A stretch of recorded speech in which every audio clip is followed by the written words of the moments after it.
Welcome everyone to the Thunder Buddies podcast, your source for all things Thunder basketball, courtesy of the Oklahoman. My name is Justin Martinez, and today I'm joined once again by our columnist Joe Mussatto. Joe, how you doing today, man?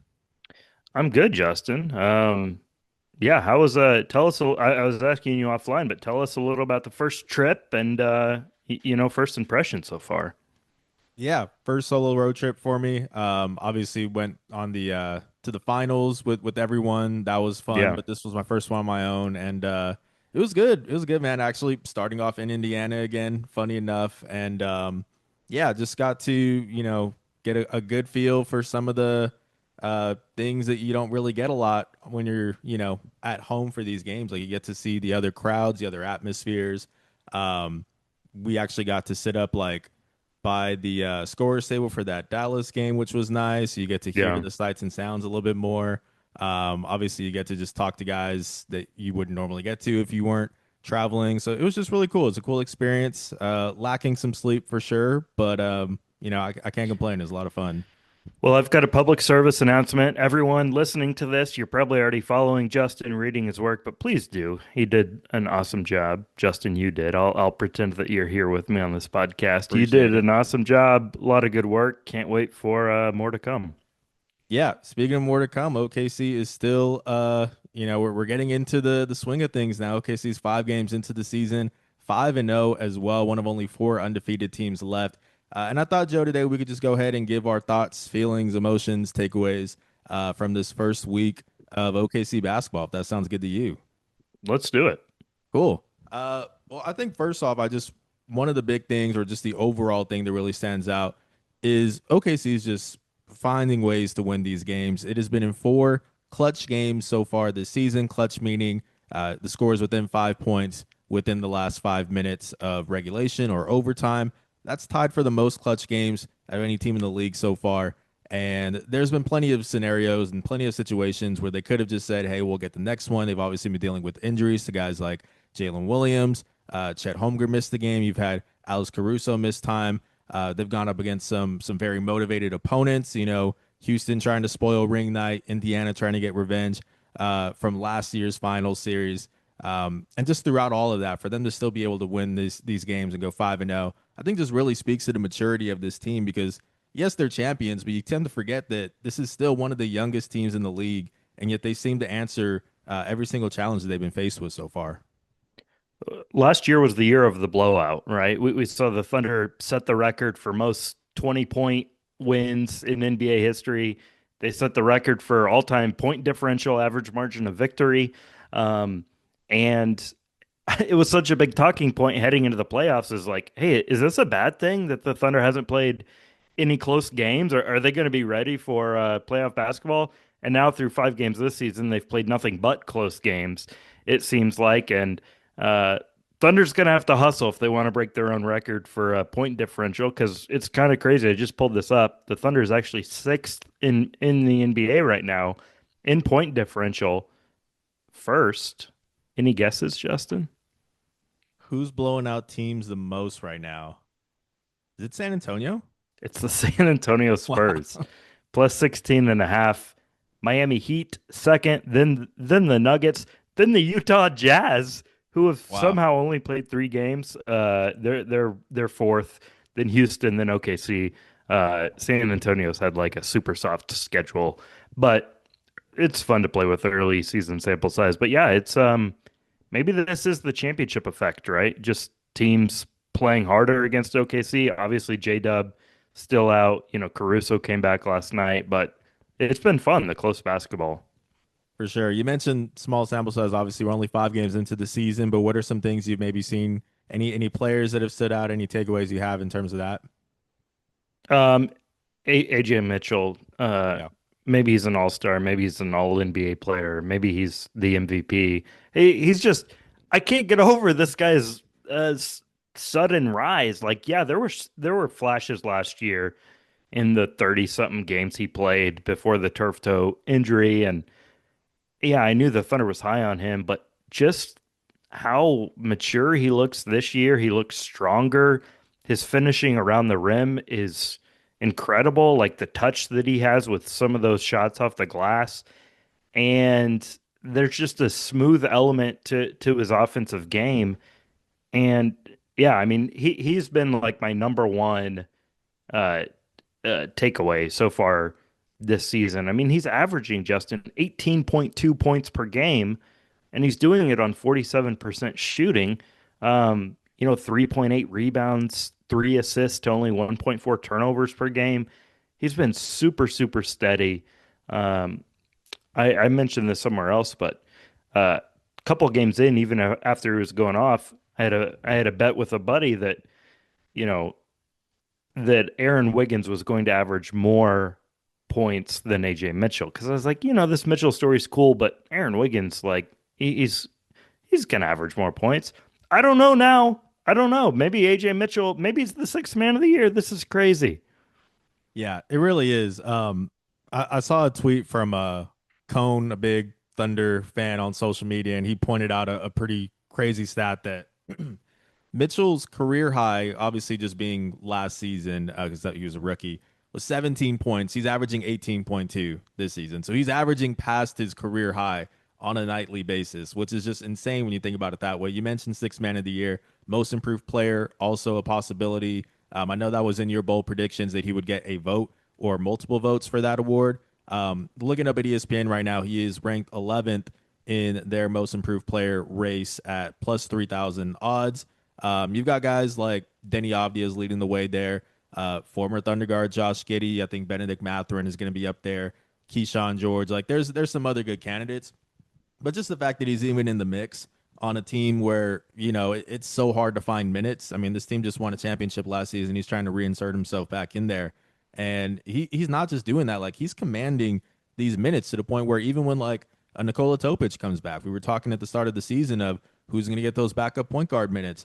It's going to be really hard to get this guy off the floor, even when this team is at full strength. That's adding J Dub, that's adding Topic, Kenrich Williams, like this is one of those guys where I just think you're going to have to find a way to keep him on the floor because the way that he runs that second unit so effectively, even when J Dub is going to be healthy, he's going to be taking a lot of pressure off of Dub to create with that second unit. I mean, there's just value all across the board whenever he's out there. Yeah, so a lot of this stuff solves itself, right? Like guys are in and out with injuries throughout the season, so I feel like we always kind of overrate the how are they going to find minutes for all these guys. But if they are fully healthy, and when J Dub comes back, when Isaiah Joe is back, I don't even like how is this going to look? Like you've got to keep playing AJ Mitchell. Does this cut into Wiggins minutes? Does this cut into Isaiah Joe minutes? Topic to me, he's way off to the side. Like, yeah, I want to see him develop. The Thunder likes to develop guys in NBA action rather than just in the G League. But to me, like he's got to go to the G League or else how do you find the minutes, for him? It's a quite a conundrum. Yeah, it really is. And I forgot about Isaiah Joe, but that's a good point also. It's going to be hard to take away his minutes because they need the three-point shooting. That's also been one of my takeaways from so far is they're shooting 27.9% from deep on the season. Obviously, Isaiah Joe's somebody who can come in and immediately help out with that. They're So 5-0 and they're shooting 27.9% from insane. three. Yeah, insane. But yeah, like he's going to be someone who I think is instantly going to be able to help out with that. Obviously not going to be able to solve it all on his own. You're still going to need others to step up. But yeah, like you mentioned, like Topic, it's not like he's coming in and providing shooting. He's providing playmaking, which you're already getting a lot of that from AJ Mitchell. So yeah, it is going to be interesting to see how that all plays out. Another takeaway that I have, and we might as well just start up at the top of the rotation with Shai Gilgeous-Alexander, averaging 34.8 points, 6.2 rebounds, 5.4 assists. And is just continuing to do, what he does best. He's getting to his spots at will. He's getting to the free throw line at a high rate, which some people aren't happy about, but I just think it speaks to the aggressiveness that he's been showing. The 3-point shot still isn't falling, which is kind of like my, I guess, one gripe if you had to have one. But at the end of the day, like that, we've talked about since the start of the season, that was going to be the bonus for him. If he's able to add that, just makes him more unguardable. But my overall takeaway with Shai is just that even if that shot isn't falling, like he's still one of the most unguardable players in the NBA. Yeah, and all of these numbers are up a little bit because he has played in four overtime periods. Like you look at his minutes per game, 38.6. That would be a career high by more than 3 minutes per game. But still, the 3-point rate also career high, six per game. You mentioned he's not shooting it well. It's been bad, 23%. And he's a guard, and he's still shooting over 50% from the field. And that is because he is shooting a career high 60.9% from inside the arc. Last year, he was at 57%. The year before that, 57.6%. He's above 60 now from 2-point range. It's just like numbers that you see from, a big man. Yeah, for sure. And I was talking about this also with shout out to Ryland on the Locked On Thunder podcast. We saw this out of Shea to start last season as well. You know, he came out last season really trying to establish that 3-point shot. Even if it wasn't necessarily going in, I think it was just a matter of trying to establish that, force the defense to at least respect it and have it in the back of their heads that when they're guarding him, hey, maybe we can't, go under on those screens as aggressively. Through the first 5 games last season for Shea, he went 10 for 39 from deep, 25.6%. This season, it's 7 for 20 from deep through the first 5 games, 23.3%. So I do think eventually it's going to go back to his average. I think the attempts will go down a bit. The efficiency will go up. Last season, he ended up finishing 5.7 attempts, 37.5% above league average. So I wouldn't like overreact to it too much, but it is something to note that the shot isn't falling, but it's still not really affecting his game. And I do think it's not a trend that's going to continue throughout the whole season. But what is maybe a trend that you think will continue for the season, Joe? Is there anything you've seen that you're like, okay, this is legit. This is what we're going to get out of a player moving forward? Yeah, I was all in on the Chet breakout, all-star, all NBA, average 20 plus points per game. And so far we're getting that. I think he's been tremendous offensively. He's at 23 points per game. His shooting splits 57, 42, 86. He's getting to the free throw line, 7 free throw attempts per game, averaging north of 10 rebounds. We all know what he can do defensively. Um, I think he's still a guy where he had the back thing. They're going to manage his minutes. Um, but I don't know. It looks like the Chet breakout might be here. Yeah, I agree. Really, the one game where it looked like he wasn't as aggressive as he should have been was that game against Indiana. He had 15 points in that one, which is still a solid game, but 4 for 12 shooting. And against like an undersized Pacers team, you would have liked to have seen him be a little bit more aggressive. But I mean, he bounced back the very next game with 31 points against Atlanta. So I think for the most part this season, yeah, he's been attacking those mismatches. He's been letting it fly with confidence from deep. And then also defensively, a really crazy stat was that he only had one block through OKC's first 3 games. And then he went and he had four against Yeah. Atlanta. So he got that going again. He actually said after the game he felt like he wasn't a shot blocker anymore. So he had to get his rhythm back there. But obviously he's still impactful there as well. And yeah, you mentioned that, this was going to be potentially an all NBA season for him. I mean, I really do feel like that's something that's going to be in the cards for him. Even when you bring back Jalen Williams, I think OKC is going to continue to try to get Chet going early on because you really do see how much he changes the game when he is in a rhythm like that. Yeah, and he's not going to sustain this. Like fouls are, at an all-time high to start the season. We're seeing a ton of whistles, but 7 free throw attempts per game. Last year he was at 4.2. As a rookie, he was at 3.4. So that's just kind of indicative of his aggression. And he's a really good free throw shooter for a big. So that's certainly encouraging. And then the 3-point shot. He's at 6 per game, which is up from 3.6 per game last year. That's the other thing. It's like, just him being a modern center and a floor spacer. That's why I like um, when he's the lone big on the floor, but also like he does afford you the capability to play with both guys because he is a outside presence and doesn't have to muddle the paint in there with Isaiah Hartenstein. Yeah, speaking of Hardenstein, I feel like his game is one of those that's not going to like immediately jump out. He's not going to put up these crazy stats or anything. But like he really has just been such a good connector so far this season for them. Looking at his averages, 9 points, he's shooting 58.3%. So he's scoring when he is getting the chances, but also 11.6 rebounds per game, three offensive boards per game, which is up there in the league. And he's just one of those guys where he's going to make the right pass. He's going to uh, shoot the ball efficiently when he gets his chances. I think they've also been getting more lobs to him. So him improving as an actual rim runner has been a nice little wrinkle to add to this offense. And then defensively as well, he's had the battle with some tough matchups so far with DeMontis Sabonis on the glass. Obviously, there was the oversized lineup with Houston as well. So I feel like he's one of those guys that maybe might not get a ton of credit, but those little plays really do add up from him for sure. Yeah, and he was probably their best player in that Dallas game. They really needed him late. So, uh, interesting note on Hartenstein. He is the NBA's leader in total rebounds, not rebounds per game, but total rebounds. He's got 58 of them, an NBA best. How about that? So the Thunder has the leading scorer in Shea with 174 points and the leading rebounder. Well, there you go. What is another thing that you've taken away from the starts of the season? Um, I mean, we kind of touched on it, but the 3-point shooting, it's such a variable, and we're paying attention to when we look at the season over 5 game stretches, between games 30 and 34. Um, yeah, that's 5.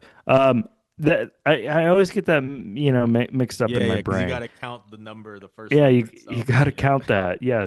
So anyway, a stretch like that, we're not like hyper focused on it, but a 5 game stretch to start the season, we are. And like it would go unnoticed if, the Thunder shooting 28% from three over their last 5 games. But now it's pretty glaring. And I think you're right about Isaiah Joe because he's kind of a one of one on this roster with his shooting gravity. I mean, Wiggins can hit a, catch and shoot open jump shot. So can Lou Dort. So can AJ Mitchell, maybe Cason Wallace. But Isaiah Joe is really their only movement shooter and guy who, really does have, gravity out there and, sending defenses scrambling to get out to him. So uh he's much needed, I think, with this team. Yeah, for sure. Also, speaking of much needed, we talked a little bit about it, but Caruso is the guy who missed that entire road trip while in concussion protocol. Comes back last night against Sacramento. You can immediately see just the impact that he had. I mean, he's putting up stat lines that you're not really gonna like find if you're just glancing at the points, the rebounds and stuff. This guy averaged two drawn charges, two steals, one block, and one jump ball forced off the bench. I mean, just this little hustle plays, this championship, winning plays, which is something that he's made a career out of at this point. And then of course on top of that, he also knocked down a big 3-pointer in that final minute to really put that one away. Obviously, Shea ultimately did with his three. But yeah, I just thought that game really summed up just the type of impact that he has on this team. Where even if he's not going to be averaging 30 minutes per game, if he's going to be averaging about 20, they're going to be very, very impactful ones. Yeah, and they just have such a luxury of depth to, manage his minutes like they did last year. And really all these guys. So yeah, I mean, those are the main takeaways. Do we know anything, Justin? I'm really putting you on the spot here about when J-Dub might be back. Yeah, there hasn't been a timeline. Every time Mark is asked about it, he just says he's progressing. Obviously, he's out there pregame. He's at shoot around. He's at practice working on his shot. Sometimes just working with the left hand. Obviously, the off hand, the right one is the one that was hurt, but he is getting work with the right hand as well. But yeah, no definitive timeline. Tim McMahon reported, I think this was at the start of the season, that it's not expected to be like a long term injury, that OKC is expecting him to be back pretty soon, if I'm paraphrasing there. Um, But yeah, still waiting on like an official update from OKC. If they even give one, I could definitely see them just one day moving him up to like questionable instead of just out on the injury report, and all of a sudden he's right back out there. Yeah, and obviously the Thunder's doing quite well without him, and he's got months and months to regain his form. But it's something I'm monitoring just to see like how many games he misses to start, because for things like All Star or All NBA, you look at those, it's leaving you less room for error to miss games later in the season. Obviously, not priority number one for him or the Thunder, but just something I'm keeping an eye on. Yeah, and when he does come back, it's crazy to think this team is 5-0 right now without him. But I mean, there's been plenty of situations this season where obviously they really could have used him. They've had to face some oversized matchups with Houston, with Dallas as well, which is running Cooper Flag at the one. Like that's where you need like a 6'6" Jalen Williams who can defend all the way up to like a center. As good as AJ Mitchell has been running that second unit, there have been some times where the offense is stalled whenever Shea's out. You bring in J Dub, he's able to help out with that as well. Just one of the most versatile players on both ends of the floor. So yeah, it's just a matter of whenever they do bring him back in. I mean, we're adding to a team that is already finding ways to win these games. Yeah, I'm with you there. And we don't think about him as like a spacer because he does so much offensively, but he's another, 3-point threat that should open up the floor a little bit and just take some of the burden off of Shea. Yeah. Next up for OKC is a game at home against the Washington Wizards at 7 p.m. Tomorrow. Joe, just looking at like the next week of games before we talk next time. What's maybe a matchup that you're kind of eyeing here that catches your attention? Um, Assuming Trey Johnson plays, like he's been super exciting. I mean, golly, all of these, so many of these rookies have been, excellent. Edgecombe's taken all the attention and rightfully so, but Trey Johnson in sort of a similar vein, he's a guard who's coming right in and scoring. Um, I really like what Washington is doing. They've gotten dreadful luck in the lottery, but their process has been sound. I think with Michael Winger and Will Dawkins, they're very much trying to replicate an OKC model. Uh, Dawkins was obviously Presti's right hand man for so long, so um, I'm kind of pulling for those guys. I always liked Will Dawkins, and I think they've got an interesting collection of players, but probably missing that one guy to build around. But I don't know. Maybe I'm just a sicko, but I'm kind of looking forward to watching the Wizards. I was gonna say the same thing. I mean, looking at their next few games that OKC has, you've got like New Orleans at home, former OU guard Jeremiah Fears back in town. That's cool. You've obviously got a game against the Clippers, so you've got the James Harden connection there. And then yeah, that's those are all the games before we talk again. Wednesday they'll have Portland as well. But yeah, I think Washington's got a cool little like thing going on right now. Keyshawn George, I mentioned him earlier, Yeah. is really off to a strong start. Trey Johnson looks like he's going to be able to just translate his scoring to the next level. And then Alex Sarr's having a pretty good season as well after a rough start as a rookie. Kind of put it together towards the end of last season. He's off to a good start as well. So yeah, that's going to be an interesting matchup. Like we said, tomorrow at 7 p.m. In OKC. But Joe, I think that's all that we got, man. Does that sound good to you? Good stuff, Justin. Awesome. Well, we appreciate you guys for listening, and we will see you all next time.